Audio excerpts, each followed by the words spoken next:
One of the things that we were very clear is that our foundational philosophy emerged from three distinct thought processes.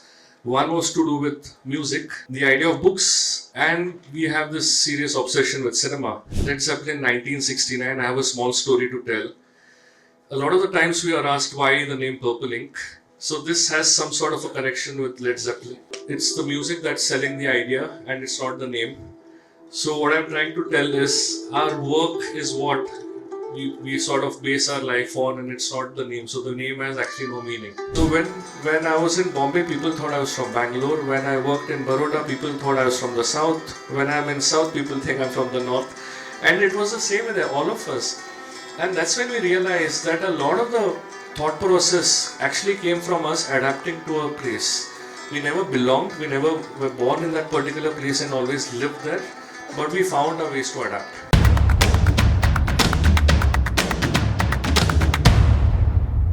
It is time to acknowledge and honor the brilliant mind who have joined us today to share their invaluable insights and expertise. I would also like to welcome architect Akshay Heranjal, one of the founding partners of the Purple Ink Studio.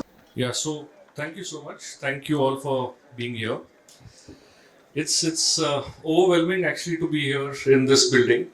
The moment I got to know the event is in the TAPMI building, I was like, I have to be here. And so four of us are here from Bangalore. So let's start. Yeah. So to know who we are and what we do, you have to go back actually to 2011. And that's the time. You have to go back to 2011. And that's the time when Metallica performed for the first time in India. And that actually happened in Bangalore. Aditi and I were there. Of course, not on the stage.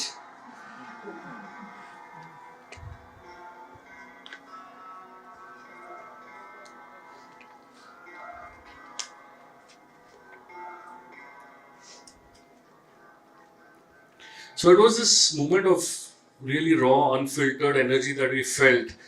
And I think about 17 or 18 days later, we started Purple Ink, and we really felt that the kind of energy that we sensed there was the kind of practice that we wanted to uphold. And that intensity with which things were happening on the music front is what we wanted to convey through our works. I'm going to talk about two chapters of our lives. So the first one is the first decade, essentially talking about how we were trying to discover ourselves and the kind of influences we have. One of the things that we were very clear is that our foundational philosophy emerged from three distinct thought processes. One was to do with music. Music talks about how we all collaborate together, work as a team, almost like a rock band. The idea of books or literature intellectually talks about how we look at our works because we like to break it down academically. And we have this serious obsession with cinema. So that talks about the idea of storytelling, diving deeper into narratives and breaking every single thing down to make something happen.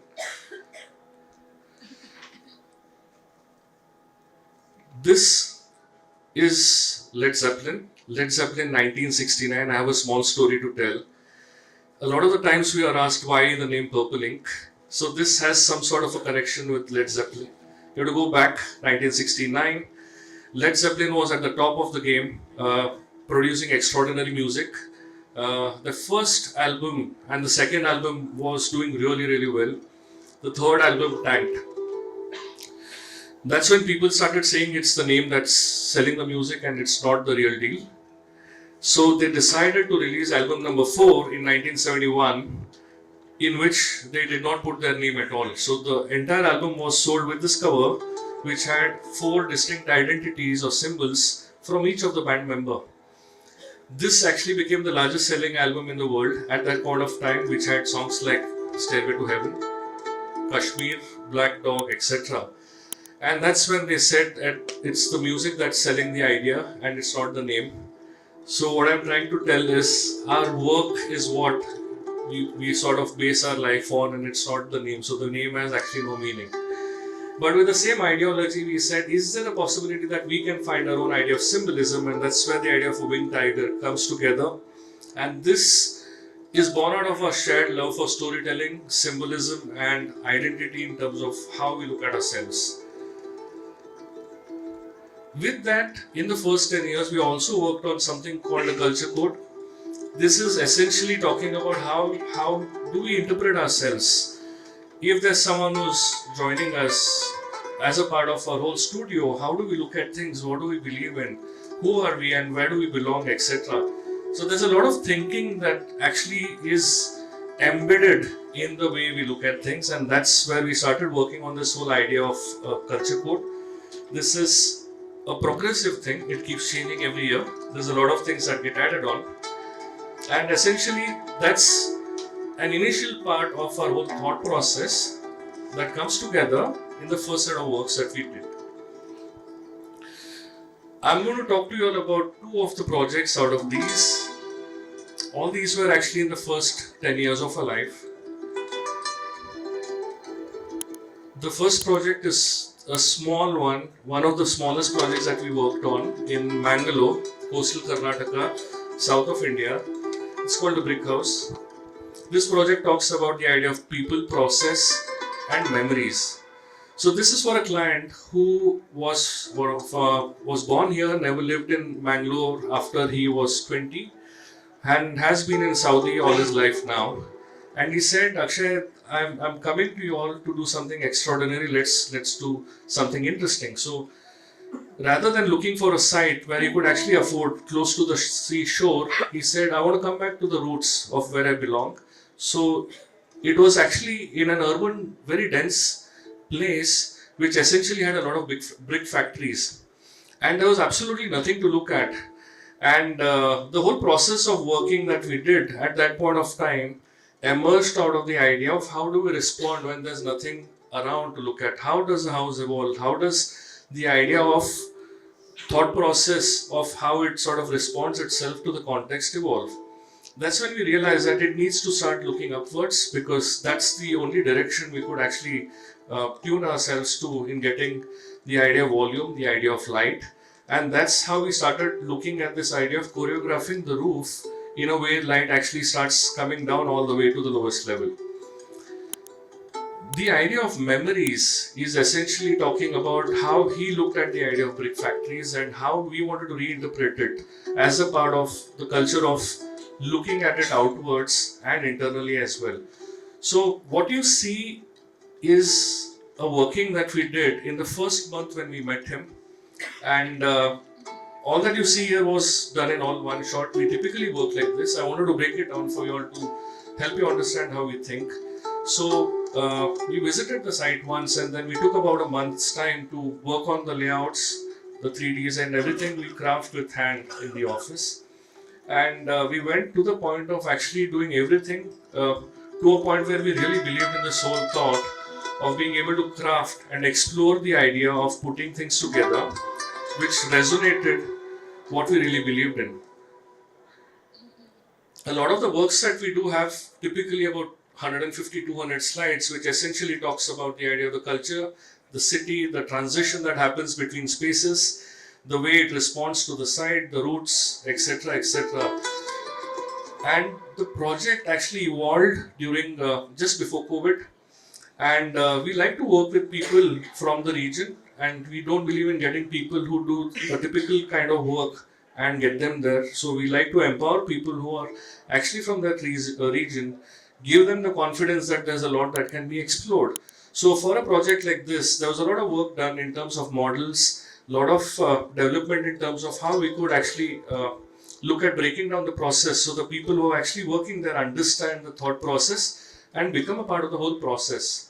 It went to a point where we realized that the entire craft of putting things together in terms of the structure took it to a point where there was no paint used in the entire house. Everything was with materials that existed or coexisted in that region, whether it's the stone, the brick, the wood, and the way we started reinterpreting the idea of plaster or exposed finishes. So there were about, I think, 14 or 15 different variations that we started exploring in the way the walls come together, the way the skin sort of starts responding and breaking it down to this whole concept or the context of what the road has to say. The idea also responded to this whole thought process of making it as monolithic, because the culture from where the client comes from was used to this whole idea of monoliths in Saudi. He's lived almost all his life there. So we reinterpreted this whole idea of the monolith, the brick, the concrete, and started looking at ways to find its meaning internally. The whole house is planned in a section. So you essentially start looking upwards, and there are volumes that keep changing from a double height to a triple height to places that you start responding to almost completely upwards.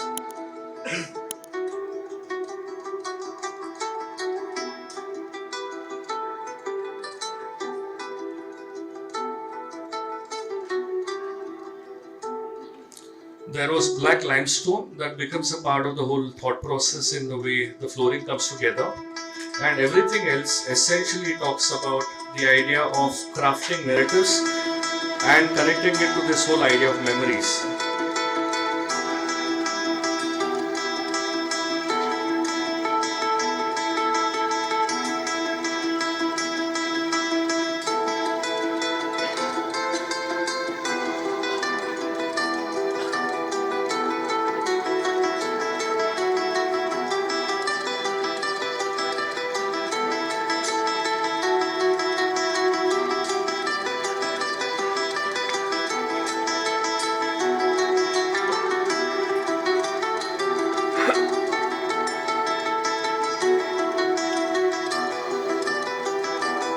The brick house essentially became a movement for us to look at the spirit of experimentation, ways to collaborate and empower people who belong to a region and find ways to empower them to do something that they've never done before.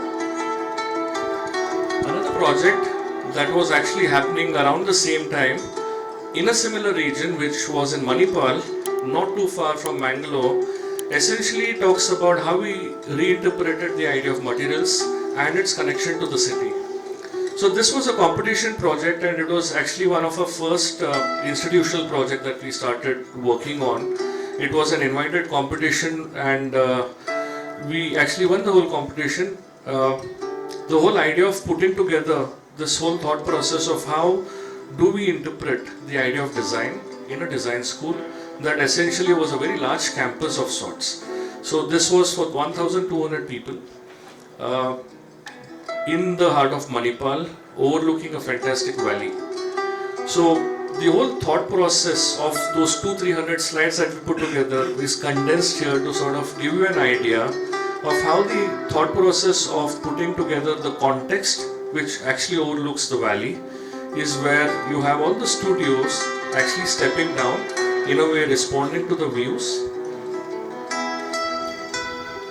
and how from the other side it becomes almost like it's trying to establish itself in some sort of a relation that allows you to have classrooms or studios that essentially open outwards. So every studio essentially has a terrace that steps up, so you can actually walk from the terrace into the classroom or from the classroom into the terrace. These are all interconnected. It allows you to walk into different classes when you're walking up, and this whole idea of the process of construction again happened just during COVID. We had about 400 workers there, and the idea of putting together a large project like this, which was about close to 2.5 lakh square feet, essentially talks about working together with people from those regions. Again, like I said, empowering them to believe that certain things which essentially needs a soul connect with the city is also broken down to parts, kit of parts if I can say that, and taking it to a point where the idea of materiality, the idea of the context, and reinterpreting it together comes together in the power of working together with people.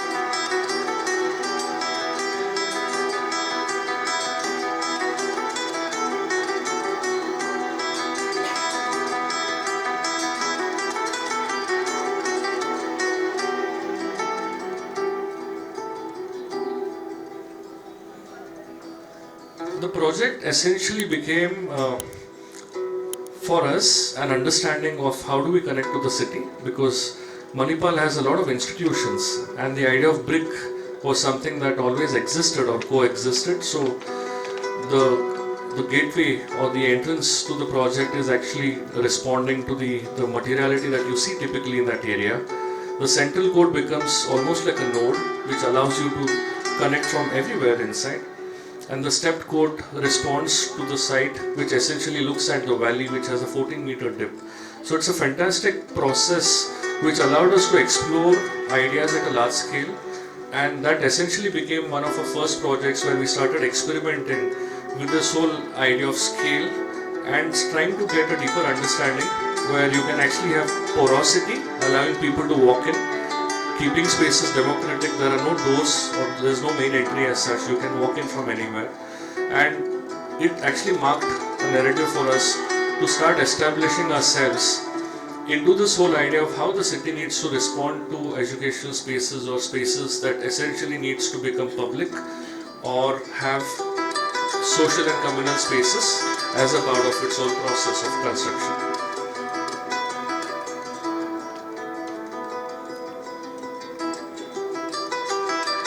Chapter 2 is where we are. This is the next 5 years of when we started our practice. This we call the stage of awareness. In fact, this is a time when we moved away from the idea of exploration and started introspecting into who we are. Is the direction right? So sometimes you need to pause, reassess and understand where you're heading. So this allowed us to also start questioning our idea of where are we actually belonging and what is our idea of the roots. So again, the whole idea of music, because that's something where our heart lies. This is 1980s again, Sepultura, a heavy metal band. The connection to this is to reinterpret our idea of roots, because when we said where do we belong, when we look back we realize that there are people who actually done albums on this. They are always talking about what or where they come from, what do they believe in, etc. In fact, Sepultura is a Brazilian band which actually worked with indigenous people from that region, the tribes, and actually worked on a whole album that talks about the idea of what roots meant to them.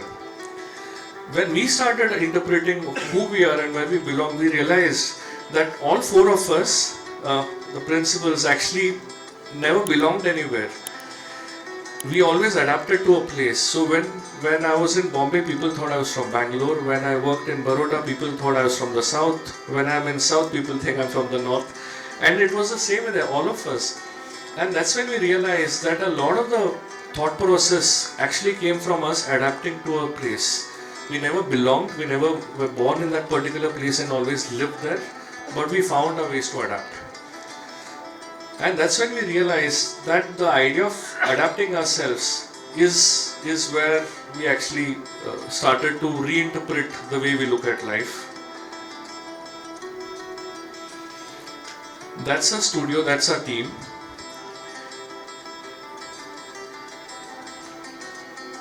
And if I tell you that we don't have local people, all of us have actually adapted to this whole place of Bangalore. And if I can say, culturally adapted rather, things are not moving.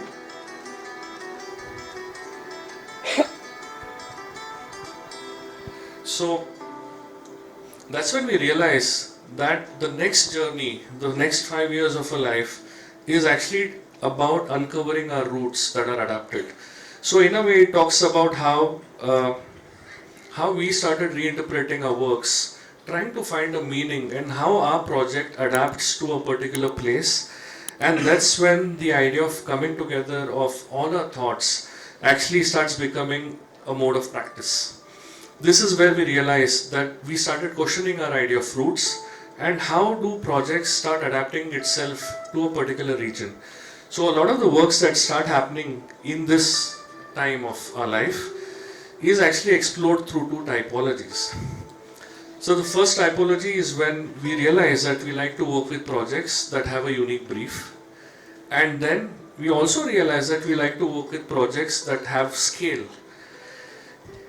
Just a couple of days back, we also realized that we actually can put this whole thing together. We can actually put this thing together and take away the idea of scale and work on projects which come with unique briefs.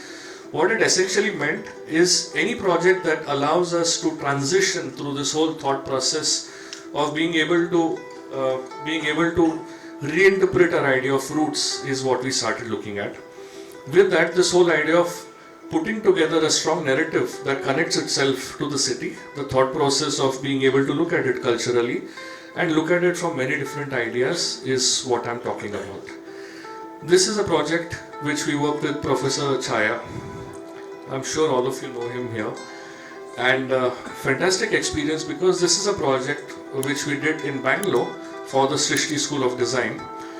Essentially talks about how Srishti was taken over by Manipal, that is Mahe, which is a larger conglomerate of institutions which is from south of India. Srishti is a design school which was started in the 90s, and when a corporate entity of sorts takes over a design school which essentially has a very different philosophy, what is the role of architects and how do they look at this whole sense of creating this whole idea of belonging or creating a sense of belonging using architecture as a medium. So you're looking at two organizations coming together. How do we look at things? So Chaya Sab was actually from the client side, he was from the Srishti side. So instead of giving us a brief, he said, let's craft it together. So we actually did a workshop, and in fact Srishti put in a lot of time to understand and build this whole idea of narrative which establishes itself as a neighborhood. He said, let's not build an institution, let's build a neighborhood, let's create a neighborhood of sorts where it essentially involves getting 3,500 people who are artists, teachers, thinkers, and all of them coming together in this idea of creating a new place for them. So that's with Chaya Sab, just around COVID again, because this was a transition from where COVID was taking off, and we realized that the area which was given to us in the campus, which was actually designed by another architect, the master plan was done by somebody else, and we realized that the idea of putting together this whole neighborhood of sorts was a completely different thing because it was so urban that there was a portion of land. So essentially our idea was to create this whole idea of neighborhood or almost a village of sorts, but the context was completely different. Urban Bangalore, urban settings, the master plan had a very different idea for us, and the catch was there was a defense land which is very close, which basically meant that we cannot change the form, which essentially meant that the setback or the footprint that was allowed or allotted, and it was a G+5 volume that was allowed, it essentially meant that we cannot change that. So you can build within it, but you can't break away from it. So this whole process of looking at the creation of a neighborhood of sorts essentially came to a point where how do we now reinterpret ourselves, because Srishti has a very different school of thought. Instead of creating a horizontal approach of neighborhoods, we looked at a more vertical approach. So that's when we thought of creating this idea of 7 different houses.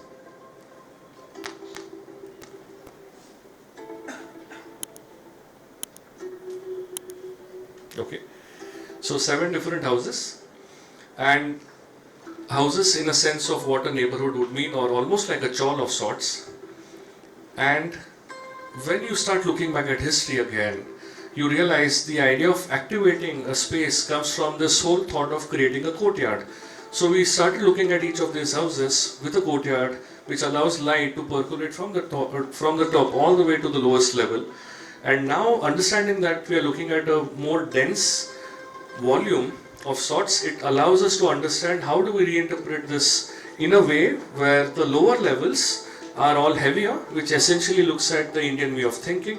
So you have all the workshops at the lower level, and it starts getting lighter on the top. And when you start seeing this as a section, you realize the idea of creating a community or activating this actually comes from the thought of how do you look at putting together a clear set of kit of parts. Essentially, it meant about creating a large central courtyard around which all the thoughts of the kit of parts actually start coming together. This is a series of studios, workshops, terraces, balconies, bridges, etc. All of them planned with this whole idea of a central courtyard which essentially holds it together. And that central courtyard becomes the life of the space for that whole area and allowing them to craft their own stories. One of the things that becomes a very important part of this process of learning for us was to start designing with restraint. A lot of the works in our initial years were always driven by stronger narratives. And this is where the idea of working together with Professor Chaya came, where he said, let them have their own stories. So this is one project where we allowed the building to become a canvas. It's almost incomplete in a way, because what we worked on was just the lower area, finished it with the idea of terracotta which was available locally, and left the entire building bare. So the idea of the kit of parts comes together, puts them in a way where it allows Srishti students to start having their own storytelling. This is one of the projects which allowed us to reinterpret architecture so differently that we had to take a seat back. So the building for us is never complete for the next 8-10 years when Srishti will start doing things the way they want. So there are moments like these in our life when you work with someone as extraordinary as Professor Chaya, and then you realize that you need to take a step back and start looking at the project as a typology which sort of reinterprets its positioning in the campus and allows it to have its own storytelling which can go on for years. So sometimes it's important to not be having this whole idea of authorship. Sometimes it's necessary to take a step back.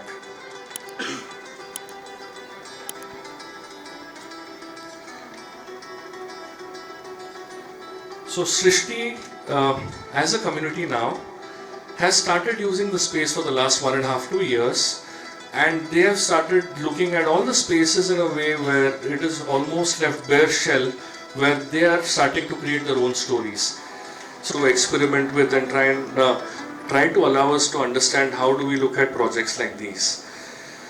In the same narrative, the idea of institutional buildings is something that has always allowed us to understand the thought that goes behind a city. This is a project called the TAPMI Center. TAPMI is a management institute in Manipal again, and we realized that we were doing a lot of projects in that zone, in that area.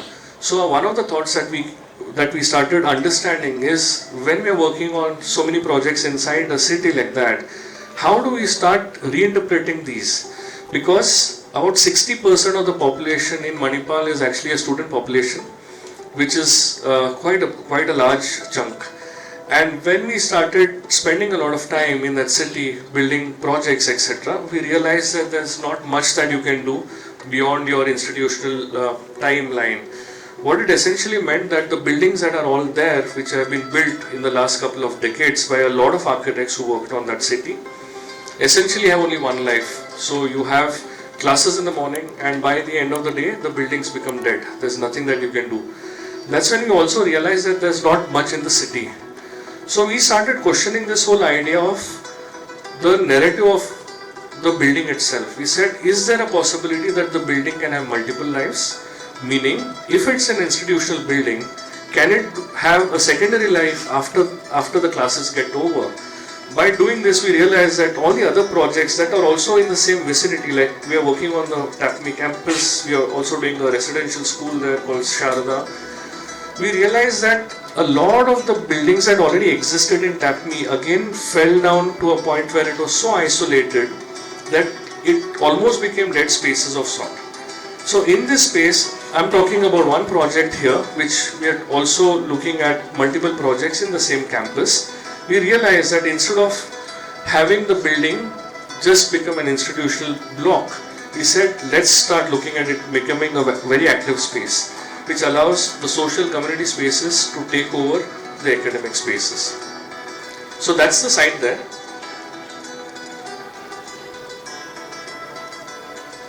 And it's very close to an existing building which was there, which was built in the late 70s. So I'll tell you what was happening. So essentially we are doing a lot of buildings there, and we started questioning this whole intent of why do we have institutional buildings so rigid? Why are they not open enough for people to just walk in?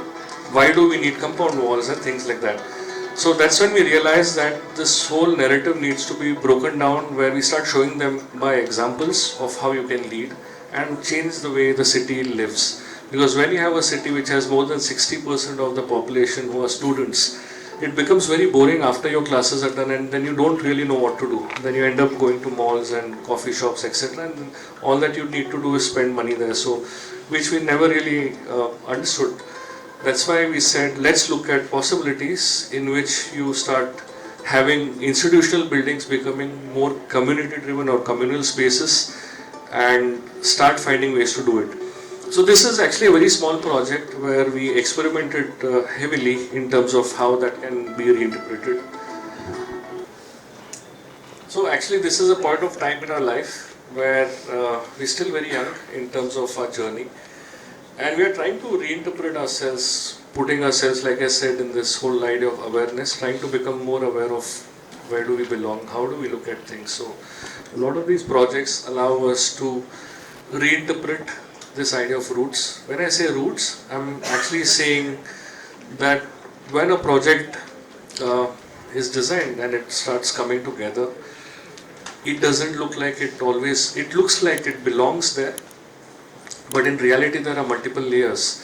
So that's where the whole idea of our thought process of adapting to a place comes. And most of the times, these projects, like us as people, have a lot of memories, have a lot of cultural understanding of how we are and who we are. So when we come to a new place, we adapt ourselves, and then we start having our own thing as well. So it's usually how we are trying to reinterpret our way of looking at things. Usually the idea of layering the presentation for us is almost like a movement where it becomes a part of us or a part of me. That's why the music in the background, because it allows me to stay put, and it allows you all to sort of understand the layering in which I'm talking, because there's a lot of influence of music, cinema and books on us as people, and difficult without the music. And now that it's disrupted, I'm going to take it easy. Actually, this idea of music, I'll tell you a small story. So Pink Floyd, again referencing goes back to music. There are a lot of references to movies as well. Maybe one of the days when we get some time, or when you all are in Bangalore, maybe we can discuss over it.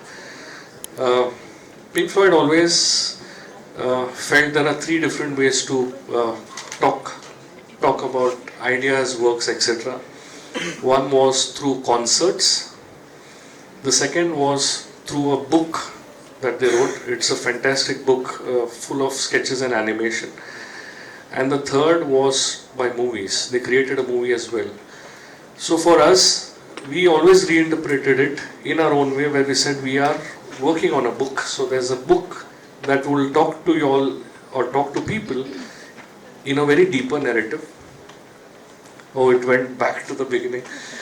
So the book is where we put our deeper thoughts. The concert, like the way Pink Floyd has, is almost like what I'm trying to do without the music now, but it almost becomes a narrative which is shorter, smaller version, which allows you to tell where we are at this moment, because most of the talks that we have, we try and use that to help you all understand what we are thinking at this moment. So the referencing that you see keeps changing each time there's a talk. And the way we start putting our projects out is put through multiple layers. So at this point, there's a lot of reading that's happening internally for us, and there's a lot of cinema that we're watching. So a lot of the layering is actually coming from that. Okay, so she's asking one or two movies that I saw. I think last week I watched about 7 movies. Obsessed with movies, actually, cinema. Uh,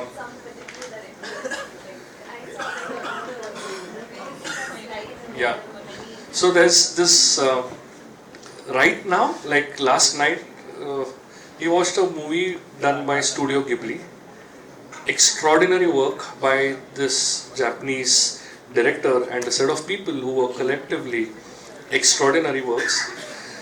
And there's a director called Park Chan-wook. And a lot of the images that you see is from that. He's a South Korean director. Extraordinary movies. Some of his movies are Old Boy, very, very well known. Then there's Park Chan-wook has about 14 movies that he made, and I think all of them are, I think you should watch them. They're extremely raw. He's like the next level of Anurag Kashyap. So it's layered, extremely brutal sometimes, but so beautifully crafted that I think it takes you to another world, which is very, very real. Then there's also this Japanese director called Akira Kurosawa. Very, very old. I think he's passed away now, 2004 if I'm right. So some of his movies are extraordinary as well. And then there's regional cinema. Malayalam movies right now is at the top of my list. I watched 7 Malayalam movies last week. I don't understand the language, but you can understand the narrative, and it's beautiful. So since it's the last part, sorry, without the music, I think first time for me. So I'll keep it a little more open and non-dramatic. So it gets very boring without that. I just realized. I'm so sorry about this. But so this part of the project is how we looked at crafting or breaking down the idea of institutional buildings and finding a very interesting way of the idea of creating community spaces or social spaces. So the project is actually very small, very interesting in terms of the program. It left a lot of open-ended interpretations for us to look at. So the entire requirement of a set of spaces which also included workshops, collaborative learning spaces, admin areas, etc., could actually be built within a G+1 structure, which was less than 20,000 square feet, which is not a very big space. So rather than looking at it becoming a building, and in fact in this project we are doing a lot of work elsewhere as well, is actually on the other side of the valley, where MSAP is, the architectural campus, is on one side, then there's this whole valley, and this is actually on the other side. So you can actually have a contact with MSAP. Of course it's very far, but you see the way it sits together. And we were actually excited when TAPMI approached us for the project, and they said there are 4 or 5 buildings that we'll be working on, most of which actually overlook the valley. But they said let's start with one which actually has no connection with the valley and is the smallest project. And the site layout, what I showed you earlier, actually has nothing to look at. And so how do you reinterpret things when you have nothing to look at is the question that we keep asking ourselves. So you've got a road on the side, and it's a small 6,000 square feet land, and there's a building that was built many years ago on the side of it. So the first question we asked, how do we make the building active? He said, can people walk through the building rather than walking across? So instead of a road that allows you to do that, it's simpler to just cut through it. So we did that. So it's a G+1 structure, allows people to walk through that. Second thing we said, is it possible that we get more space without building?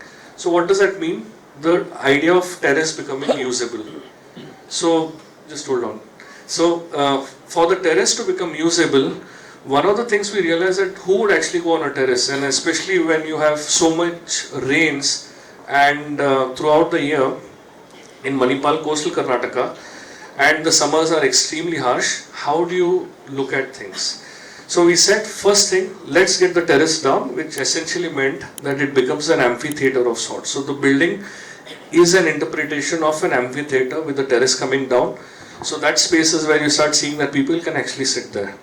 And then we realized, if you want people to sit there, how do you look at the other sides? Because now it's completely open and the road is allowing it to become almost like a four-sided entity where you can walk across, see it from any of these sides. And on this side is where the valley is. A part of the valley is where you can see the view. So what we did is we aligned it to the east, and that's where we started getting the east light from, because the building is actively used in the mornings. And we stepped it down so that it sort of sits nicely in terms of its context, in terms of its proportion. And then we said, if we have to use a terrace, there has to be a way to have a covering. With this, we realized, if we look back at the history of what has always been a part of our understanding of India, you see the ghats in Varanasi. It has steps. People operate differently in that space, and there's always a chhata or a chhatri or a parasol. So we always look at our interpretation of mythology, history, culture and places and start reinterpreting it into this whole context of Manipal.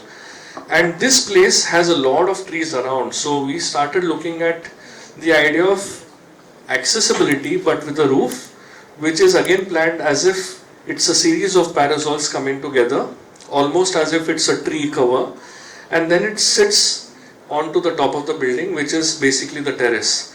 So all the requirements actually come together in a way where the open air theatre or the amphitheatre becomes the most important part, which is essentially the social spaces and the community spaces, and the actual requirements get tucked in.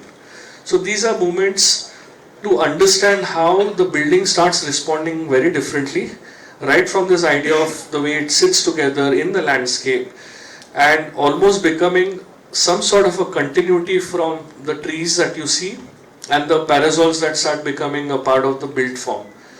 So when you start looking at it from the inside to the out, that's when you start realizing that there are multiple movements to frame what is on the outside. So each space on the terrace is essentially from where you start framing the landscape which is around it, and the built form which is on the inside is actually held together by these beautiful large parasols which are 9 meter to 12 meter and then I think about 15 meters. So I think we've got about 15-16 of them. So the idea of this also talks about spaces that are porous. When I said we can walk from anywhere, we created a ramp of sorts which allows you to walk from one end into the building and cross over to the other. And that's when we were realizing that when we talk about places that are inclusive, we work with Suryan, the photographer for the project. He questioned saying, when do you mean inclusive? Can a cow come there? So when we were actually documenting the project, we actually allowed people and animals to actually become a part of that whole narrative where it becomes as inclusive or as universal as anyone wanting to enter that space. It was just a moment when we realized that when we say inclusive spaces, it also needs to hold together many things that are not just human. And spaces like these also need moments where you get spaces to be intimate, smaller, moments where the whole idea of the craft on the top and the people who are sitting starts becoming almost at this point where you can't disconnect them. So the place without the parasols, you can imagine, will be underutilized or unused. So these are moments that we look forward to. And the idea of the materiality, the idea of the craft, the idea of keeping spaces democratic all come together in this area where we also started realizing that at a macro or a micro level, we need to be able to generate our own food as well. So what happens when people start spending a lot of time in that building after school hours, it also allows them to start growing their own food and things like that. So this was one project that allowed us to look at an institutional building in a completely different way. And there are a lot of moments when it is raining, people actually walk with the umbrella and they walk in this as if the canopy is a tree and they don't realize that it's actually fully covered.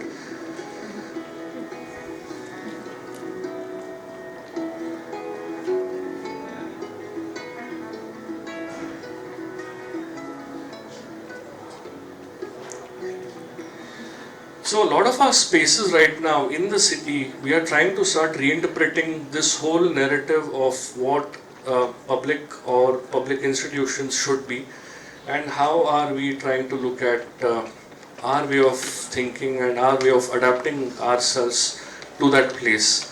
So that's all I have. I'm sorry for the disruption that happened with the whole presentation where we had to stop, but that's a part of the journey where we are, and we are trying to uncover our idea of fruits and trying to put it out to the world of what we are doing right now. So thank you so much for your patience. And